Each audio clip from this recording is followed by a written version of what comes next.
Elara returned to the Sky Lantern pub the following night, feeling the pull of the place more intensely than ever before.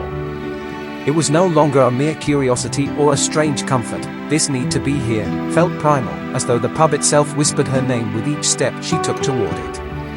When she reached for the heavy oak door, her fingers brushed its worn surface and a shiver of energy flowed through her. The air crackled faintly, like the hum of distant voices, as she crossed the threshold into the dimly lit room. It was like stepping between worlds, leaving behind the mundane and slipping into the unknown. Inside, the pub's shadows seemed alive, shifting, and swaying in time with the flickering candles that adorned each table. Orin was behind the bar, his former calm and unwavering presence amid the pub's strange, ever-changing ambience. He moved with quiet skill, his hands methodically polishing a glass until it gleamed, reflecting the faint glow of the lanterns above. For a moment, Elara caught the gaze in his eyes. She saw something vast and timeless, as well as the secrets he kept locked tightly away.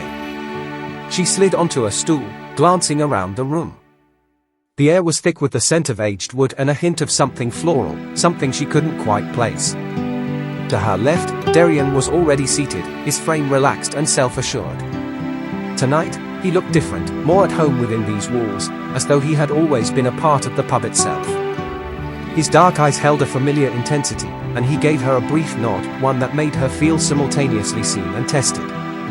Before she could speak, the door creaked open again, its echo cutting through the low murmur of the room. Sable entered, her presence immediately altering the energy around them. The candlelight caught on her raven-black hair and the sharp contours of her face, casting shadows that gave her an ethereal, almost otherworldly aura. She moved with a deliberate grace, each step measured and purposeful, her gaze locked onto Orin's with a look that was equal parts challenge and something softer curiosity, a question waiting to be asked. Orin, she greeted him, her voice smooth and cold yet somehow intimate, as if they shared a history known only to them. Orin nodded, his expression unreadable, the faintest hint of a smile tugging at the corners of his mouth. Sable, he replied, his tone neutral yet steeped in familiarity. Sable took the seat next to Elara, her gaze drifting over Darian before settling on Elara. There was a small, knowing smile on her lips, a smile that suggested she had seen through Elara's hesitation and doubt.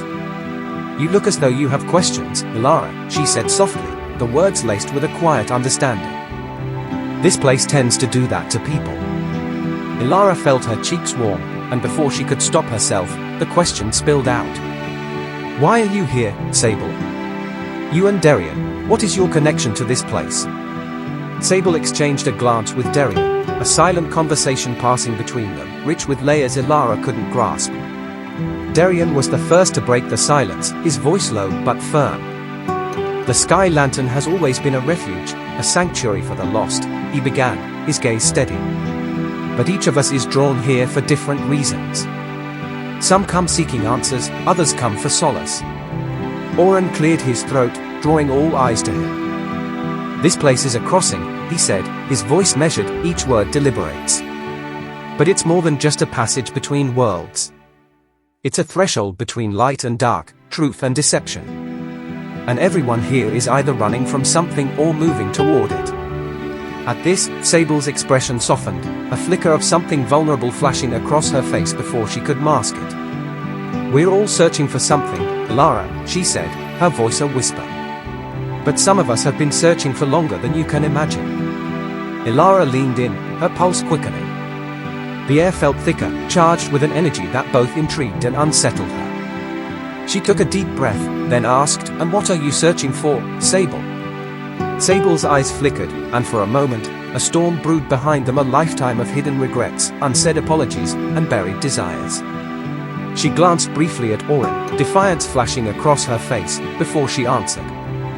"Redemption," she said, her voice barely audible, the word heavy with meaning.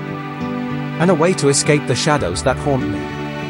Darian shifted beside her, his gaze distant and contemplative. "Sometimes, the things we seek are bound to us in ways we can't escape," he murmured. "The Sky Lantern may offer a glimpse of freedom, but it doesn't promise release." The word sent a chill through Elara, settling into her bones.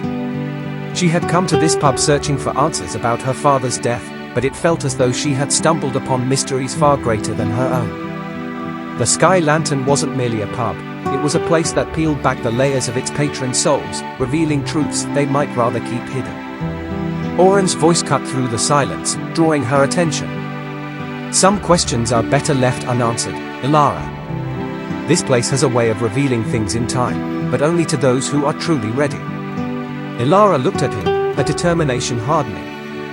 Her father's memory, the secrets he had left behind, all of it weighed on her, pulling her deeper into the pub's strange allure. "Then I'll wait," she said, her voice resolute. "However long it takes." For a moment, Orin's calm facade softened, a rare smile touching his lips. "Patience, Elara," he replied. "Sometimes what you're searching for has been within you all along." A heavy silence filled the pub, the weight of unspoken truths pressing down on them. As she sat there, surrounded by strangers who felt like something more, Elara knew she was only beginning to uncover the secrets of the Sky Lantern. And though fear coiled in her stomach, it was tempered by an unshakable sense of purpose, a pull that, for reasons she could not yet understand, felt as though it would change her life forever.